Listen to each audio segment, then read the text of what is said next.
बनी है। इस बहन का नाम प्रियंका है और ये बहन खुद एमबीबीएस डॉक्टर हैं। और अपोस्टली जब ये 2025 में मई महीने में जब ये कनाडा गए तो वहां पर इनको एक बहुत भयानक बीमारी हुई जिसका नाम एक्यूट फेब्राइल एन्सेफेलोपैथी ऐसा करके एक बीमारी का इनको रोग शुरू हुआ था, जिसकी वजह से इनकी ब्रेन में बहुत ही जो कंडीशन थी वो सीवियर हो चुकी थी और इसकी ऐसी हालत में व्यक्ति जो था वो पागल होना शुरू हो जाता है। जब दिसंबर 2024 में ये कनाडा से वापस आए तो वहां पर इंडिया में आते ही बहुत बीमार रहना शुरू हुए। मई 2025 में इनकी हालत इतनी ज्यादा खराब हो गई, इन्होंने एक इंजेक्शन लगवाया था, उसकी बाद से ही इनको हाई ग्रेड फीवर 104 105 रहना शुरू हुआ। सिर के बालों से लेकर नीचे पैरों की तलियों तक इनको ऐसा लगता एक एक हड्डी में भयानक पीड़ा थी, चल नहीं पाते थे, सहन से बाहर थी वो पीड़ा और इनको लगता था कि इनकी नसें फट जाएंगी। पागलों के जैसी इधर उधर घूमना शुरू कर दिया इन्होंने और कपड़े तक भी अपने शरीर के ऊपर बर्दाश्त नहीं इनसे होते थे। इनकी भयानक बीमारी इतनी ज्यादा बढ़ चुकी थी कि जब भी ये इनको अटैक होता था उसके बाद दौरे पड़ने शुरू हुए। आप अपना नाम बताएं, क्या है? प्रियंका भट्टी। आप खुद एक एमबीबीएस डॉक्टर हैं जी पापा जी। और आपने अपने रोग का नाम क्या बताया कि केड़ा रोग सीगा और नाम किया ओदा इंग्लिश? पापा जी acute febrile encephalopathy. Acute febrile encephalopathy. Encephalopathy जी। ये क्या है एक्चुअल में? इस रोग से होता क्या है? सिम्टम्स क्या हैं इसके? इसके सिम्टम्स कैसे? ब्रेन स्वेलिंग होती है, बंदा लाइक कोमा में भी जा सकता है और एक घंटे बाद आपको सीजर पड़ रहे थे। जी बिल्कुल। और आपकी बॉडी के जो ऑर्गन्स है, किडनीज हैं, लंग्स हैं और जो ब्रेन है, इन तीनों ने काम करना बंद कर दिया था। हाँ जी। और आप हॉस्पिटलाइज थे? मैं हॉस्पिटलाइज थी। तो ये जो लोग सोचते हैं कि चर्च में अनपढ़ लोग जाते हैं, जिनको कोई नॉलेज नहीं होती, जिनको कोई मेडिकल की समझ नहीं होती, शायद उनके पास पैसा नहीं होता, वो हॉस्पिटल नहीं जाते और चर्च वाले उनको कोई पैरासीटामोल की गोली देकर ठीक कर देते हैं और फिर वो गवाही देते हैं।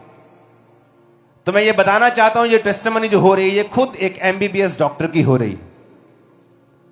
इनके सारी रिपोर्ट्स हमारे पास हैं। हाँ जी।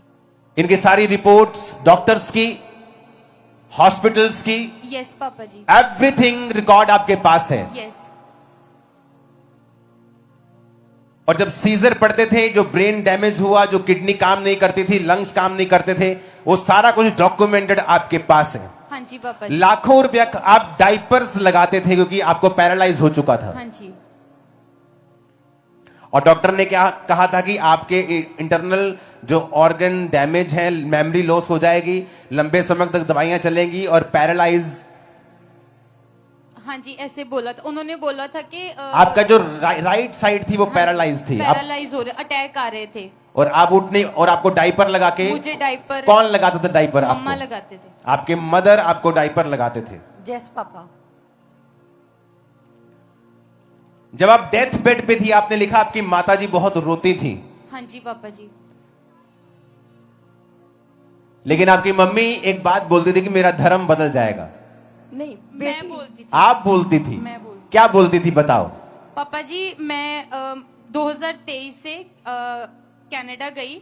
उसके बाद क्या हुआ कि मेरे को मतलब ये प्रॉब्लम स्टार्ट हुई तो मम्मा आपको फॉलो करते थे। मम्मा और पापा का बहुत विश्वास था। लेकिन कनाडा की जो टोरंटो ब्रांच है, मैं वहां पे गई थी, 3 बार गई थी। वहां पे माहौल देख के मुझे ऐसा लगा कि ये जो परमेश्वर के दास हैं, ये सब कुछ ही क्रिश्चियन वाला करवा देते हैं। मतलब बच्चों के नाम, मतलब धर्म बदल देते हैं। हाँ जी, सारा कुछ क्रिश्चियनिटी में कर देते हैं। तो हाँ मुझे जी, इस धर्म को फॉलो नहीं करना। हाँ जी। मैं बोलती थी कि मैं कैसे करूंगी, ये तो बिल्कुल ही मेरा रिलीजन चेंज हो जाएगा। तो मेरे को इतना पता था कि मेरे मम्मा की जो हीलिंग है वो प्रेयर माउंटेन से हुई है। मेरे मम्मा और मेरे पापा बहुत ज्यादा आपको मतलब आप में बिलीव करते थे और परमेश्वर में बिलीव करते थे। आप एक एमबीबीएस डॉक्टर थी खुद। हाँ जी। आप चर्च में गई और आपने कहा कि नहीं, ये धर्म बदलते हैं तो मुझे फॉलो नहीं करना। हाँ जी। उसके बाद आपकी तबीयत बिगड़ गई, आप वापस आ गई पंजाब में, हाँ हॉस्पिटलाइज हुई। हाँ जी। एक घंटे बाद सीजर आने लगे, बॉडी पैरालाइज होने लगी। हाँ जी। आपको डाइपर लगा के रखने पड़े। हाँ आपका किडनी, लंग्स एंड ब्रेन ने काम करना बंद कर दिया। हाँ जी। आप टोटल हॉस्पिटलाइज थी। आपकी मदर परमेश्वर को जानती थी। हाँ जी। और वो आपको परमेश्वर के बारे में बताती रही। हाँ जी। और वो आपको प्रार्थना सुनाती रही। हाँ जी। जब आप हॉस्पिटलाइज थे तो कहां से फिर बदलाव शुरू हुआ कि आपने कैसे आपने हीलिंग को रिसीव किया? पापा जी जब मैं बिल्कुल ही बेहोश थी तो मेरे मम्मा ने ना आके आपके वचन जैसे सुन के आना, तो मेरे मम्मा ने मेरी बेहोश बॉडी पे आपके वचन डिक्लेयर कर देने, परमेश्वर का वचन जो declare मास कर प्रेयर देने, होती जो थी? मास प्रेयर होती थी। आपकी मम्मा, आपने इन पे डिक्लेयर किए और इनको कोई होश नहीं थी? नहीं पापा जी, इनको कोई होश नहीं होता। कितने लाख रुपया इनके ट्रीटमेंट पे लगा है? पापा जी अभी तो कोई पता ही नहीं कि कितना पैसा लग गया, बहुत। और जब ये सीजर आते थे, इसको आपको पेन्स आपको भी होती होंगी कि आपकी बेटी है जो वो डेथ बेड पे चली गई है, अब डायपर लगा रहे हैं, पैरालाइज हो गया, अब किडनी काम नहीं कर रही है। जी जी। और लेकिन आपका विश्वास परमेश्वर पे था। पापा जी मैं बोलती हूँ कि मेरी बेटी 2 बार जिंदा हुई है, 2 बार डेड हो गई थी और खुदा ने इसको जिंदा किया। पापा जी मैं बता नहीं सकती आपको कि डॉक्टर की टीम आती थी, ये कॉलर बोन है, यहाँ पर पूरी फिंगर ये पूरी डाल देते थे, बेटी को कोई होश नहीं था। जो कॉलर बोन में पूरी उंगली घुसा देते थे? हाँ, कोई होश नहीं। और ये चीज दबाते थे इसको, कोई क्या पता चीज नहीं। दबाते थे? क्या ये नोज ना- का, दबाते थे। ओ, और फिर इसको जैसे सीधा लटाना, पूरी मुट्ठी बांध के इसके ये नाभि पे दबाना, किसको कुछ तो हो, मतलब कोई चीज की- पेन की सेंसेशन हो, लेकिन जी, कुछ नहीं होता था? नहीं, कुछ नहीं होता था पापा जी। और आपने कहा कि डॉक्टर्स की पूरी टीम इसके साथ खड़ी होती थी जी, जी, इसका जी। ट्रीटमेंट करने के जी लिए। जी। और जब आपने इसको 91 साम जी। डिक्लेयर किया, जब चर्च पे प्रार्थना हो रही थी, डिक्लेयर किया, जी, जी। क्या हुआ इसकी बॉडी पर उस समय जब प्रार्थना हुई? तो क्या हुआ इस पर? पापा जी मैं जब भी खुद 91 शाम को पढ़ती थी, मुझे ऐसे लगता था जैसे 12 साल की रोगन का विश्वास था कि मैं प्रभु के पल्ले को छूंगी। तो मेरा विश्वास ऐसा था कि मैं 91 जमूर पढ़ूंगी, मेरी सामर्थ प्रभु की मेरी बेटी के अंदर जाएगी। और जितनी मेरी तारीफ कर सकते हो कर दो खुदा पर। और मेरी बेटी जिंदा हो जाएगी। आपने लिखा, आपने प्रेयर को रिसीव किया, 91 साम डिक्लेयर किया, जी आपकी बेटी के मुर्दा शरीर में सामर्थ एंटर हुई जी जी और इसको एकदम होश आई जी जी और बॉडी रिकवर होने लगी।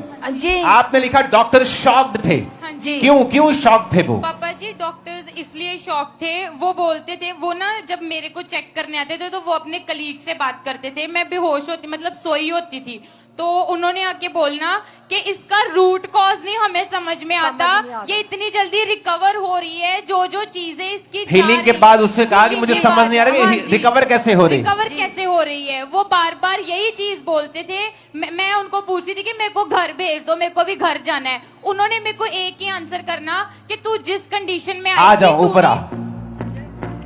वो लोग ले आओ सजा। आचक न हो सबूत के सदा यीशु जिंदा है। लोगो आचक न हो सबूत के सदा यीशु जिंदा है। छोड़ दो उसको। मेरा यीशु आने बचाऊंगा, मामा को लेके आ। मेरा यीशु आने बचाऊंगा, तेरा नाम भी देता है। ओ लोगो आचक न हो आचक न हो सबूत के सदा यीशु जिंदा है। लोगो आचक न हो सबूत के सदा यीशु जिंदा है।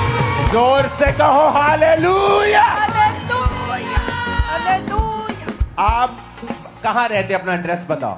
पापा ये जहाँ पर अपनी ब्रांच अभी आपके जो पावन पर चरण पड़े, यहाँ मेरा आप मायका- अमृतसर के हो? मैं यहाँ मेरा मायका है। ओ, यहाँ आपका ये मेरा मायका मायका है। है। ओके, आपका नाम क्या है आप बताओ। मेरा नाम नीलम भट्टी है। हम आपकी लड़की का नाम? बेटी का प्रियंका नाम भट्टी। प्रियंका भट्टी है। प्रियंका भट्टी। आपके हस्बैंड यानी इनके पापा का नाम? कुलदीप सिंह भट्टी। कुलदीप सिंह। और आपका जो एड्रेस है राम तीरथ रोड, अमृतसर। हाँ जी। और आपके ससुर जी का नाम क्या है? महेंद्र सिंह। तो जाओ पता करो कि क्या हुआ है, और अगर ये झूठ है तो आ जाओ, फिर बात करते हैं। और अगर ये सच है तो तुम भी जीसस क्राइस्ट पे बिलीव करो Yes! कि वो तुम्हारा धर्म नहीं, जीवन बदलने के लिए आए हैं। Yes, thank you, Jesus! सुना? कहते जी गरीबों का धर्म परिवर्तित हो, गरीबों को शोषित किया जा रहा है। ये एमबीबीएस डॉक्टर है आपके सामने खड़ी, वो फाइल्स फेंकनी नहीं है जो इसमें टेस्ट हुए थे। आपकी जितनी बड़ी फाइल्स हैं डॉक्टर्स की, चीजें हैं, जी। दवाइयां लिखी हैं, आपकी जी, बीमारी का लिखा है, एवरीथिंग रिकॉर्डेड है, हीलिंग हो गई, फेंकना नहीं है। जी, जी। चर्च को भी देना है, आप उसे पिक्चराइज करें, उसकी फोटो लें, पूरा डॉक्यूमेंटेड उसे करें और फिर चेक करें। 2004 में मैं कंप्यूटर इंजीनियर था और जब मैं मसीह में आया मैंने भी चेक किया था। मुझे लगता है शायद ये धर्म बदलते हैं, लेकिन मेरे सामने बैठ जाओ, मैं चर्च में था और एक हिंदू व्यक्ति आया और मेरे पास्टर ने उस पर ले हैंड किया और अगले दिन वो थोड़ा थोड़ा चल रहा था, उसे उठाकर लेके आए थे। मैं शॉक्ड हो गया। मैंने कहा अगर ये झूठ होता तो मेरी आंखें धोखा नहीं खा सकती। मैं कंप्यूटर इंजीनियर पढ़ा लिखा हूं, क्योंकि मुझे भी यकीन नहीं था। अगर आप 2003 में इस अंकुर नरुला को बोलते कि चंग्याइयां होती हैं, मैं बोलता ये पाखंड है। इसलिए आज मैं विरोधियों पर गुस्सा नहीं करता हूं, क्योंकि कभी मैं भी उनकी जगह के ऊपर था, कभी मैं भी उनकी जगह के ऊपर था। अगर वो लोग मुझे मार देते मसीह को गाली निकालने के कारण, तो आज मैं लाखों को प्रचार नहीं कर रहा होता। अगर यीशु मसीह ने धर्म बनाना होता तो हम बोलते। कानून इजाजत देता है धर्म परिवर्तन की, लेकिन जीसस धर्म परिवर्तन करने नहीं आए हैं, यह भी सच्चाई है। नहीं तो जब मैं चर्च में गया होता वो मुझे बोलते कि अपने कपड़े, अपना नाम, सब कुछ बदलो अगर जीसस की चंगाई चाहते हो तो। उन्होंने पवित्र वचन मुझे दिया और कहा कि बेटा, जिस दिन बाइबल में ईसाई धर्म नाम का शब्द मिलेगा तुम बाइबल पढ़नी बंद कर देना। आप यीशु मसीह को छोटा करना चाहते हैं धर्मों में बांटकर। वो धर्मों में बंटने वाला परमेश्वर नहीं, उसने पूरी जगत की उत्पत्ति की है, यूनिवर्स की उत्पत्ति की है। वो छोटा परमेश्वर नहीं।